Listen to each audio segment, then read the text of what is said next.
الرحمن الرحیم۔ شروع اللہ کے نام سے جو بڑا مہربان نہایت رحم کرنے والا ہے۔ السلام علیکم اسلامک اردو پوائنٹ کے ناظرین، امید کرتی ہوں کہ آپ سب لوگ خیریت سے ہوں گے۔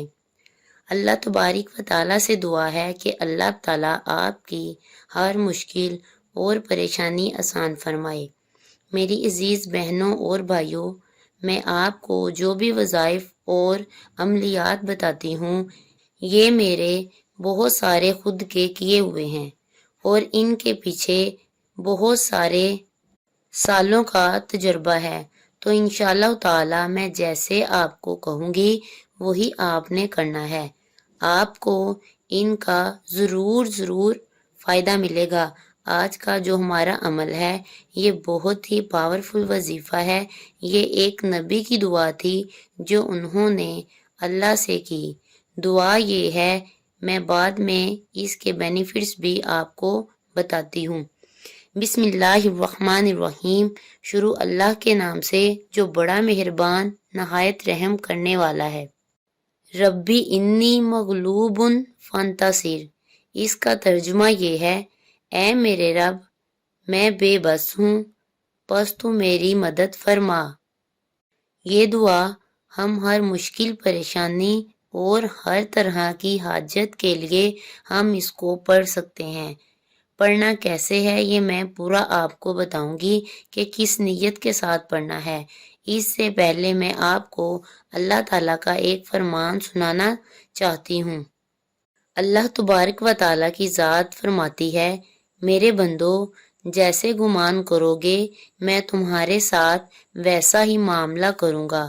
تو پھر آپ اپنے اللہ کے ساتھ گمان کر لیں کہ میرے پاس گھر نہیں ہے یا رزق نہیں ہے، روٹی نہیں ہے، کاروبار نہیں ہے، یا جو بھی آپ کے ساتھ مشکل پریشانی ہے اس کا آپ اپنے اللہ سے کہیں۔ کسی بھی قسم کی مشکل پریشانی ہو ہمارے لیے ہو سکتی ہے، اللہ تعالیٰ کے لیے نہیں۔ ان اللہ علی کل شیء قدیر۔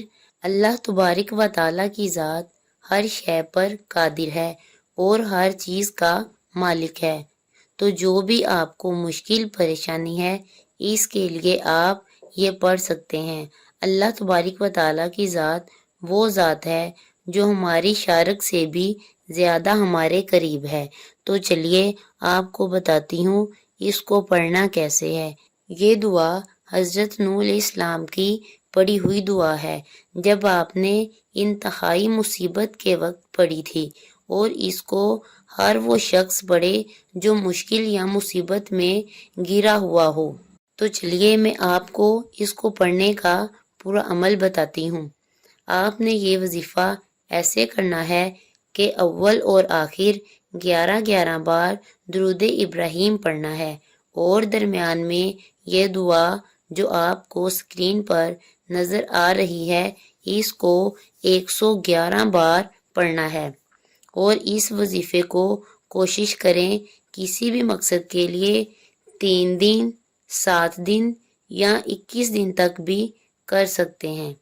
اگر شادی میں رکاوٹ ہو، کوئی حاجت ہو، سخت پریشانی ہو، شادی میں رکاوٹ ہو تو بھی آپ یہ پڑھ سکتے ہیں۔